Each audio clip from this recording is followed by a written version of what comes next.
Tragic news last night. Demaryius Thomas, first-round pick of the Broncos in 2010, found dead at his home in Roswell, Georgia. Police confirmed that to multiple media outlets, including the Associated Press.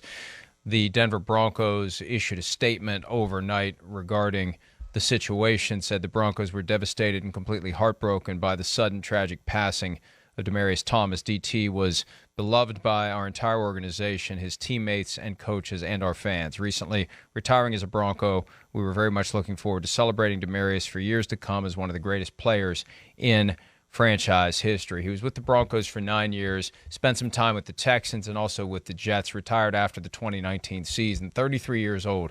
Would have turned 34 on Christmas Day. There are some quotes from Josh McDaniels, who was the coach of the Broncos, Charean, when Demaryius Thomas was a first-round pick. Quotes to Mike Kliss of 9 News in Denver, praising Thomas. You know, he had a difficult upbringing, tough background. Remember, mother and grandmother in prison, and there was an effort to get them released several years ago, and that ultimately was successful. And just a guy who was, and I've met him and interviewed him a couple times, not a loud personality, but very nice and humble and friendly. And it was just stunning. And this is the world we exist in now. Rumors start to pop up on social media, and you go through this stretch of, is this really true? And I started making phone calls and sending texts, and it's like, and you just start to get this weird kind of ominous sense that it sounds like this is what happened, and it's just a horrible, tragic situation. And obviously we extend our deepest condolences to family and teammates and coaches and friends and everybody who knew and interacted with Demaryius Thomas. It's sad, sad news. Not just in the holiday season, but any time of the year. It's horrible, but it really feels like it's harder for people to process it when it happens at the time of the year where things are supposed to be a little bit happier than they otherwise are. Well, and also, Mike, because he just played in 2019 with the Jets, so we all remember him on the field, and it just doesn't seem like 2 years later that he should be gone. And, you know, I remember those 2013 playoffs. He was so good in that stretch of games. He had 8 catches for 54 yards at a touchdown against the Chargers. They played New England the next week, 7 catches, 134 yards at a touchdown. And, of course, they got blown out by Seattle in the Super Bowl, but he had 13 catches, 118 yards, and a touchdown. It was just outstanding in that postseason, and did everything he could to help the Broncos win the Super Bowl. And, of course, he ended up getting his Super Bowl ring and wasn't as big in that postseason run. But I read all the tributes about him. I don't remember ever talking to him, and I read all the tributes, and the one thing that kept coming up was his smile. Everyone talked about the great smile that he had, and that's how they were going to remember him was with his smile. So, you know, when people die, everything nice is said about people.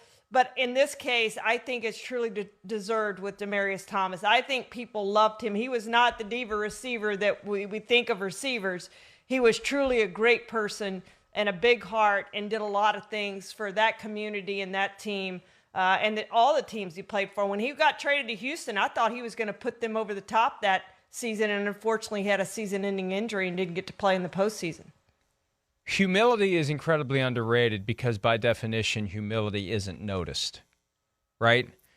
You don't draw attention to yourself by being humble because there's someone else drawing attention to themselves that fills the vacuum. It fills the void. And you have to really sit back and evaluate. And it's like, heck, you know, this guy has a high degree of humility, and he's never going to be the one to take, because it doesn't work. The whole process of humility, say, you know what, I'm very humble. That's not how it works. And he was an extremely humble and inherently humble person. Here's what Peyton Manning had to say about Demaryius Thomas. DT was a better person than he was a player, and he was a Hall of Fame player. That tells you how good of a person he was.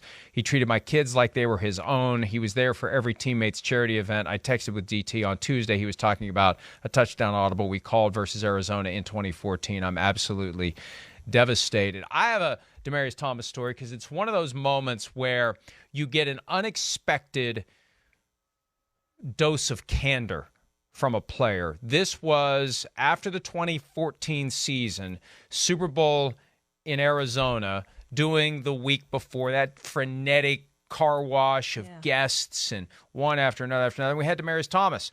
And that was the year Peyton's third in Denver that they lost at home to the Colts in the divisional round. Remember that? That set the stage for Deflategate. And Colts-Broncos is the forgotten divisional round game from that year because all the talk is Ravens-Patriots, and the Patriots were down 14 points twice, and the Ravens got sufficiently upset by what the Patriots did that they planted the seeds for Deflategate. That's how the legend goes. But I remember asking Demaryius Thomas what happened in that playoff game, and he said, and you don't get this kind of honesty and authenticity from most players. He said on the record, on camera, on microphone, he said, we had guys that didn't want to play in New England. They did not want to pack up and go play in New England, and they got their wish. It was amazing. I was blown away.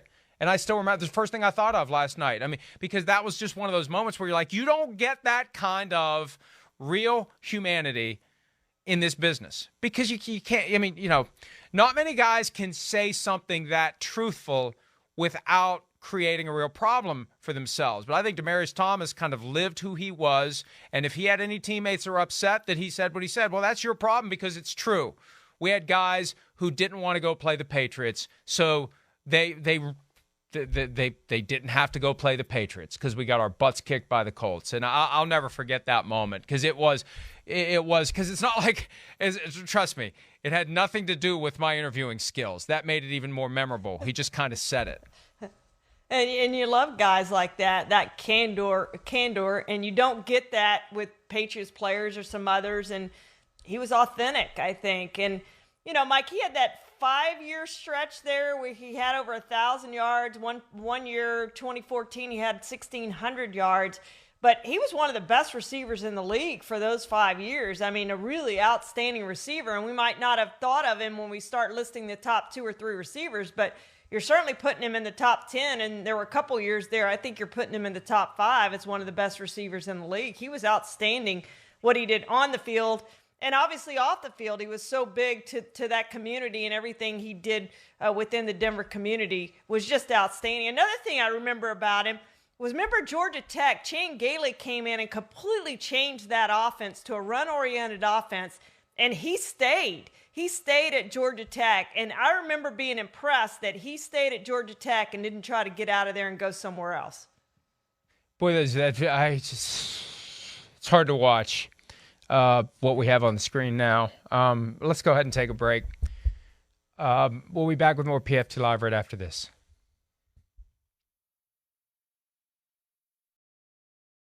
Hi, I'm Mike Tirico, and thanks for watching. Make sure to hit subscribe for the latest news and highlights from NBC Sports.